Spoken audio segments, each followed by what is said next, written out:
There's no denying Chris Shays and Shays Ferrall are the talk of this year's Connecticut congressional election. Last Tuesday night, they had their 9th debate. They addressed some pretty heated issues. Shays starts out the debate by praising the Bush administration. He says the only way to stop our enemies is to join forces with our allies with bilateral talks. This president recognizes that in order to get North Korea to do what it needs to do, we need Japan at the table, we need China at the table, we need South Korea at the table, and we need Russia at the table.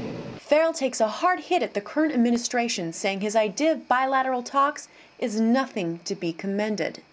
And when he talks about let's give the administration credit for bilateral talks, is he talking about Iraq? I don't call that talking. 2,700 plus American military personnel are lost.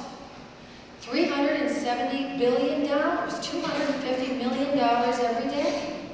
To suggest that this administration has had a successful foreign policy approach wherever you go around the globe, to my way of thinking, flies in the face of logic.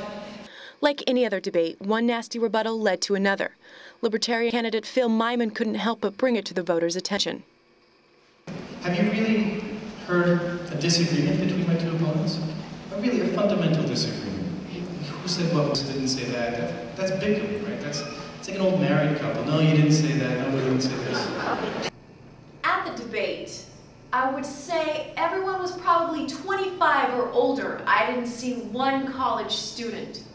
What does that say about college kids and politics? Not very much. I know that